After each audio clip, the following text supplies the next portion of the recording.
Welcome back to my channel, Dr. Koya Ebasi. The third area we want to look at on the same topic, corruption, a killer of potentials, is in our public institutions. Then this particular confession is a confession made by somebody. It's a real experience that somebody had with our police force.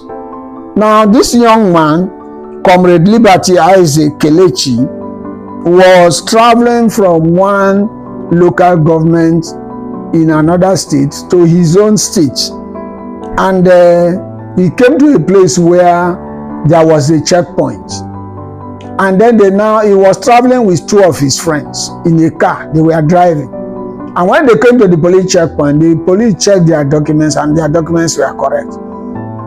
Yet they were asked to cross over to where they parked their van. They took them there and they said that they should bring their phones. His two friends gave them their phones, but Kelechi said, but where the Inspector General of Police has directed that the policemen should not charge people's phone.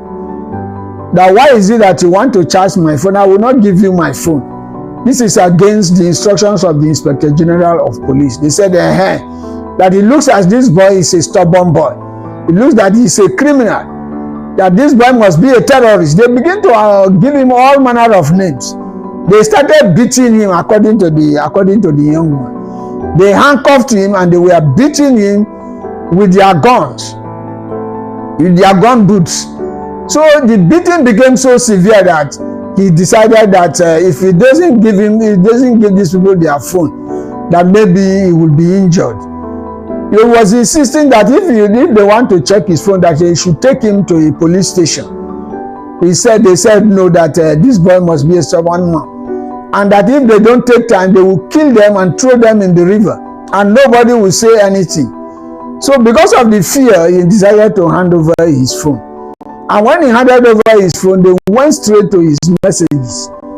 And as at that time, he has just done a transfer on his phone, and the alert had just came in. And when they saw the balance in that alert, it was 10-point-something million in his accounts.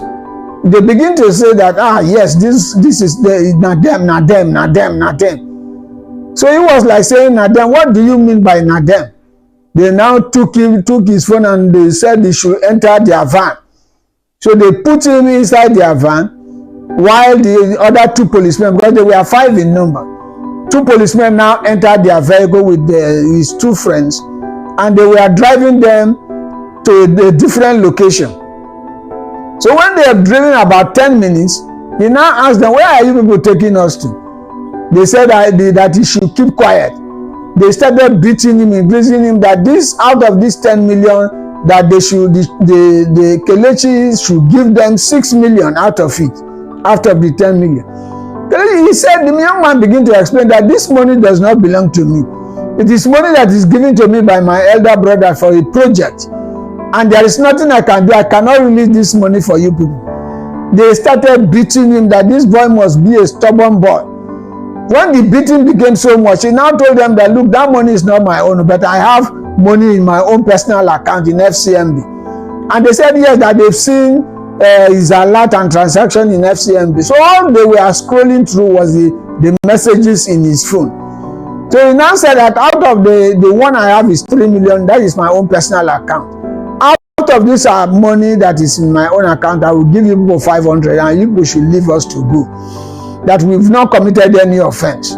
They said, what is he talking about? How can he be talking about 500,000?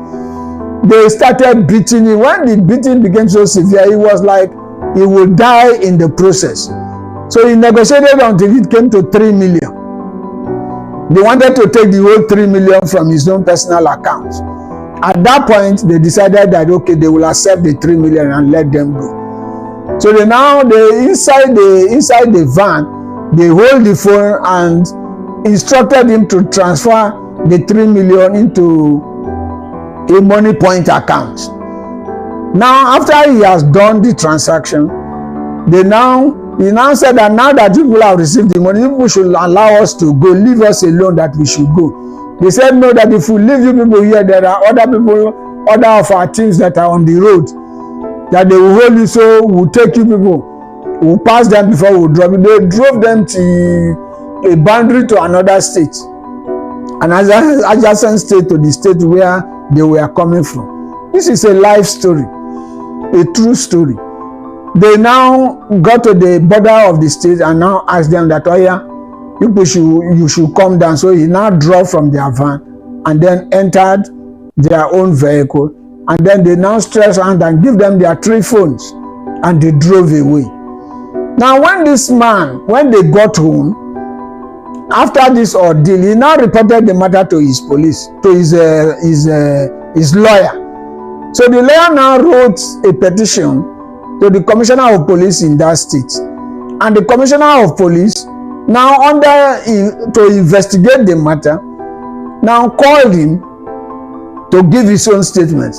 So after the statements and the evidence of transactions that were made on that day, it was found that actually the policemen actually took 3 million from him.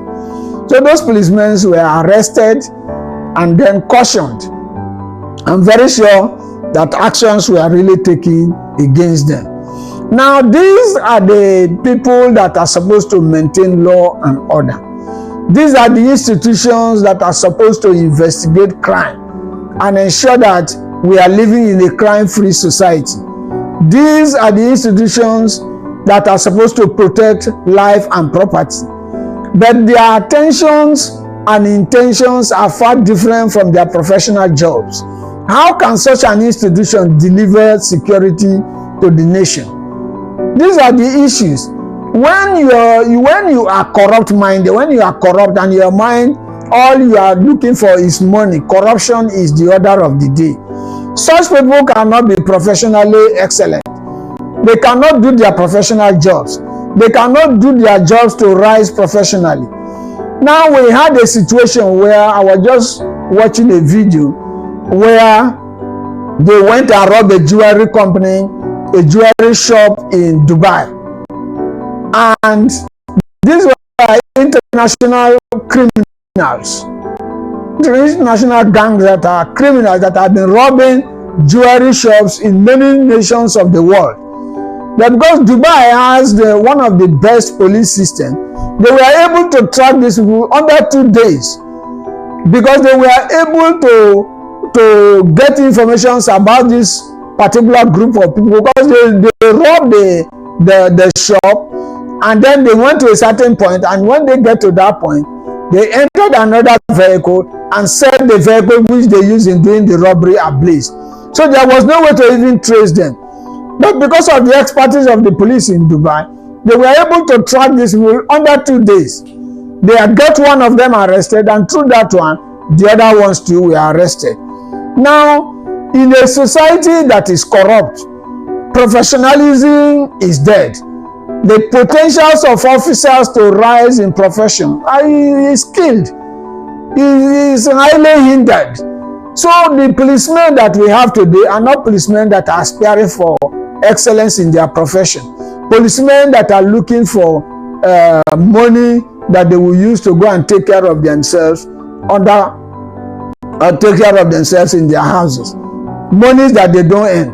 Corruption has killed their intelligence. Corruption has killed the potentials. Even though it is not all the policemen that are corrupt, majority of the experiences that people are having with police are evidences of corruption in every area of their life. Whenever you go to the police stations and you come out, then you understand what I'm talking about. Many people are complaining. You will be forced to buy things that you are not supposed to buy. Where is the professionalism? How will they grow professionally? How will they be able to investigate crime? How will they be able to prevent crime under that kind of mind consciousness? So we found out that corruption has been the bane of our underdevelopment, where our institutions